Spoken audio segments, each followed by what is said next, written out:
Justement, par exemple, ça c'était des choses très précises. Il y avait effectivement le fait de se, par exemple, il y avait le fait de se dégager de tout ce qui était factuel. Il n'était pas question une seconde il fallait au contraire gagner du temps sur l'histoire, comme je disais tout à l'heure. C'est-à-dire, il fallait faire comme si on était 50 ans plus tard, si le tamis de l'histoire était déjà passé par là. Donc on dégageait le factuel, on enlevait toute personne ressemblante. On n'était qu'avec ces deux personnages-là. Donc on construisait le film sur un rapport entre deux personnages. La vie de l'élève étant des espèces d'ailleurs d'aération, étant du retour du réel dans le monde assez fermé, solennel, qui est toujours solennel, dans lequel vit tout seul, effectivement, ce président. Bon, enfin, je dis ce président, d'ailleurs, parce que, au fond, l'autre parti pris, c'était de dire, on travaille la figure du roi. Mais pas roi comme s'opposant à président, pas, j'allais dire, au sens juridique ou politique du terme. La figure du roi, au sens de la figure du roi au théâtre. C'est-à-dire la figure de l'homme qui a conscience de la nécessité. Ça, c'est vrai, de la figure du roi, je veux dire, pour moi, ça m'évoquait la tragédie antique ou Shakespeare ou les classiques français. Enfin, donc travailler la figure du roi, c'est travailler quelqu'un qui, parce qu'il a le pouvoir, un certain pouvoir, en connaît aussi les limites, et parce qu'il a effectivement conscience des nécessités dans lesquelles il entoure, est un homme libre. Donc ça, par exemple, c'est des partis pris assez forts. Hein. Après, d'autres choses, des partis pris plus...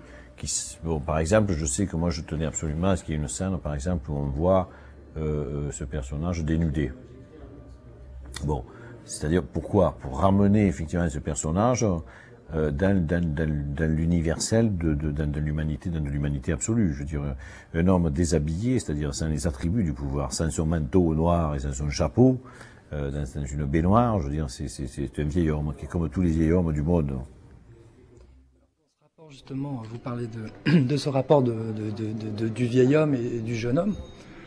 Moi, j'ai pas pu m'empêcher, alors peut-être que c'est parce que je suis assez cinéphile, mais j'ai pensé, moi, à Violence et Passion, par exemple, oui. Et au film de Visconti, oui. Et notamment dans la thématique du personnage de Mitterrand, cette obsession de la mort, et en même temps, cette conscience, en tout cas, de la mort, dans ce rapport aussi qui est établi aussi dans un rapport assez physique aussi, avec la proximité de la jeunesse.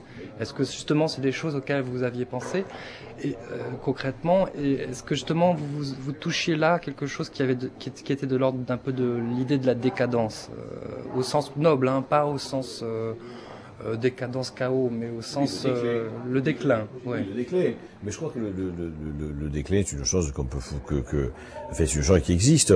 Fait le déclin. D'ailleurs, pour citer De Gaulle sur un film sur Mitterrand, c'est la fameuse phrase, la vieillesse c'est un naufrage. Je veux dire, c'est vrai.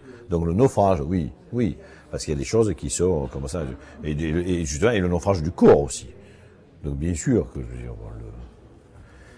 c'est une chose évidemment qu'on voulait travailler. Mais sur le rapport maître-élève, ce qui m'intéressait, c'était aussi de signifier comment c'était une époque qui n'avait pas pu transmettre.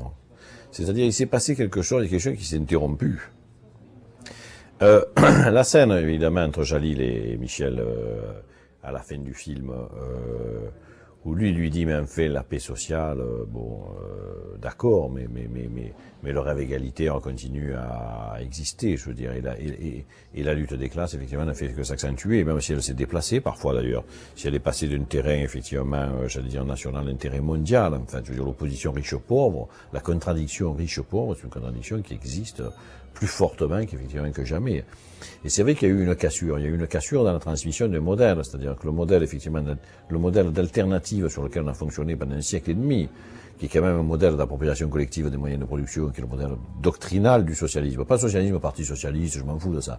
Je veux dire socialisme, socialo-communisme, le socialisme comme doctrine, comme ce modèle-là, effectivement, ne s'est pas transmis. Je crois, moi, ça me plaisait bien. Donc Mitterrand bouquet ne répond pas à Antoine Moreau-Jalil sur cette question-là, parce qu'il n'a pas la réponse. Moi, je l'ai pas non plus. Bon, évidemment, Torrent et Benamou l'ont pas non plus, Franck Levita non plus. Je veux dire, mais de reposer cette question-là me semble urgent aujourd'hui. Urgent, nécessaire, utile, etc. Je crois qu'il faut qu'on réfléchisse tous au fait que le capitalisme n'est pas la fin de l'histoire. Donc ça va continuer l'histoire. Et il va falloir repenser effectivement des formes, je pense, de meilleure distribution des richesses, de meilleure répartition, etc., parce que le monde ne peut pas continuer comme ça. Je veux dire ce que dit Jalil à ce moment-là, ce que dit Antoine Moreau sur le champ de Mars, quand on disait la lutte des classes sera plus violente que jamais, je crois que c'est vrai, je crois qu'on le vit en ce moment tous les jours.